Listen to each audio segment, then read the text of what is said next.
Barsu refinery को लेकर स्थानिक लोग जो है वो विरोध कर रहे हैं और इसको लेकर अब महाराष्ट्र में सियासत भी देखने को मिल रही है। आदित्य ठाकरे ने सरकार पर जो है आरोप लगाया कि सरकार लोगों को दबा कुचलाकर ये प्रोजेक्ट जो है वो उनके माथे मढ़ना चाहती है। हमारे साथ बात करने के लिए उद्योग मंत्री उदय सामंत साहब है, प्रभारी मंत्री भी है उस इलाके के। सर, ये जो आरोप लगाए जा रहे हैं मुख्य तौर पर, आपका क्या कहना है? इस बारे में अभी 1 घंटे पहले मैंने शरद पवार साहब के साथ भी मुलाकात की, उनसे भी बातचीत की। प्रशासन का वहाँ जो कोई एक्टिविटी शुरू है वो सर्वेक्षण शुरू नहीं है, मैंने वो भी पवार साहब को बोल दिया। वहाँ सॉइल टेस्टिंग का काम शुरू है। सॉइल टेस्टिंग के बाद वहाँ कंपनी आएगी, रिफाइनरी आएगी नहीं आएगी उसके ऊपर बहस किया जाएगा। अभी तो कंपनी बंबई तक आ गई है, वहाँ अभी बारसू में 2 दिन में आएगी, उधर फिटिंग होगा और 8 दिन में कंपनी शुरू होगी, ऐसा कुछ भी वहाँ नहीं है। लेकिन ये अभी पार्टी पॉलिटिक्स हो रहा है। जिन्होंने ये लेटर दिया था, ये भी साहब को मैंने बोला कि जिन्होंने ये लेटर दिया था उसमें उन्होंने ABCD कुछ डाला था। उसमें लिखा था कि जो अपना GDP है वो 8.5 से बढ़ेगा, ये वर्ल्ड में से सबसे बढ़िया प्रोजेक्ट है, इस लैंड में जो मंदिर है, जो घर है वो नहीं जा रही है, वो पूरा वहाँ का कातल शिल्प है वो हम बचा रहे हैं, इसलिए ये प्रोजेक्ट ये 13,000 एकड़ में आप लेके आओ। ऐसा खत जो उद्धव साहब ने PM साहब को लिखा था, उसके बारे में लोगों ने क्लेरिफिकेशन करना चाहिए। और अभी आपने देखा रहेगा कि शरद पवार साहब की जो प्रेस कॉन्फ्रेंस होगी, उन्होंने जो कुछ हमको बोला है वो कल हम करने जा रहे हैं।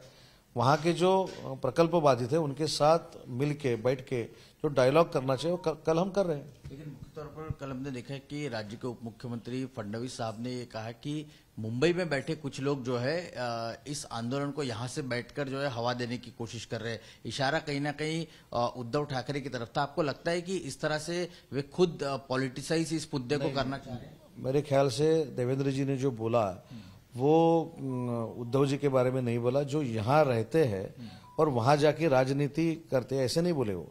यहाँ रहने के बाद वहां जाके जो कुछ वहां के जो ग्रामस्थ लोग हैं, जो वहां के जो महिला लोग हैं, उनको जाके जो मिसगाइड करते हैं उनके बारे में उन्होंने बयान दिया है।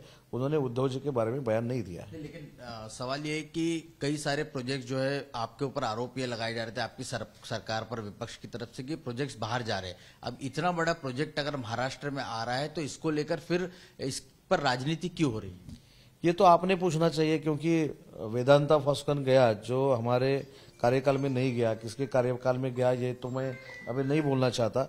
लेकिन जब प्रोजेक्ट गए तो प्रोजेक्ट जा रहे हैं शिंदे फडणवीस सरकार के पास से, ये राजनीति थी। अभी 2 लाख करोड़ का प्रोजेक्ट आ रहा है तो नहीं चाहिए, ये राजनीति है। और इसके बारे में ये सिर्फ पार्टी पॉलिटिक्स है। मेरा तो सुझाव ऐसा है कि सब जो पार्टीज है उन्होंने इकट्ठा आके ये प्रोजेक्ट का स्वागत करना चाहिए। क्या आप पहल करेंगे? क्या आप सभी को एक मंच पर लाने की कोशिश करेंगे? पवार साहब से तो आपने मुलाकात की, क्या उद्धव ठाकरे से भी करना है? नहीं, मैं तो इतना बड़ा नहीं हूँ, क्योंकि पवार साहब ये मैच्योर्ड पॉलिटिशियंस है और उन्होंने देश का भी नेतृत्व किया है। महाराष्ट्र में 4 बार मुख्यमंत्री रह चुके हैं। तो एक्विजिशन कैसा करना चाहिए, प्रोजेक्ट कैसा लाना चाहिए, अगर उन्होंने हमको मार्गदर्शन किया उसमें तो गलत नहीं है। और शरद पवार साहब ने जो बात रखी है वो डायलॉग की रखी है।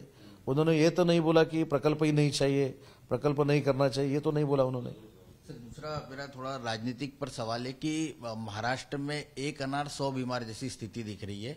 मुख्यमंत्री पद एक है लेकिन भावी मुख्यमंत्री 5-6 नजर आ रहे हैं। लगातार आज भी अजीत पवार के पोस्टर जो है युवा कार्यकर्ता और NCP ने लगाए कि वो भावी मुख्यमंत्री होना चाहिए।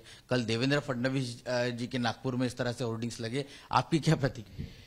नहीं, अजीत दादा के जो पोस्टर लगे हुए हैं वो NCP का मामला है। देवेंद्र जी के पोस्टर लगाए हुए हैं वो BJP का मामला है। एकनाथ शिंदे साहब के जो पोस्टर लगते हैं वो हमारा मामला है।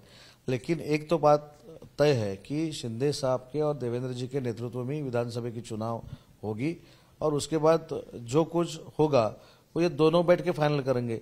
इसलिए NCP में क्या हो रहा है, कांग्रेस में क्या हो रहा है, वो उनकी जिम्मेदारी है। लेकिन अभी कुछ बदलने वाला है क्या? ये लगातार अभी कुछ भी बदलने वाला नहीं है। 1.5 साल एकनाथ शिंदे साहब ही रहेंगे और उसके बाद भी एकनाथ शिंदे साहब के नेतृत्व में ही इलेक्शन होगा। शुक्रिया बात करने के लिए। तो बारसू रिफाइनरी को लेकर जो राजनीति हो रही है, सरकार का कहना है कि वहां के लोगों से बातचीत कर इस मामले का हल जो है निकाला जाएगा। फिलहाल वहां पे सर्वेक्षण नहीं हो रहा, केवल सॉइल टेस्टिंग हो रही है। कैमरा पर्सन योगी के साथ रौनक कुकड़े, ABP न्यूज, मुंबई।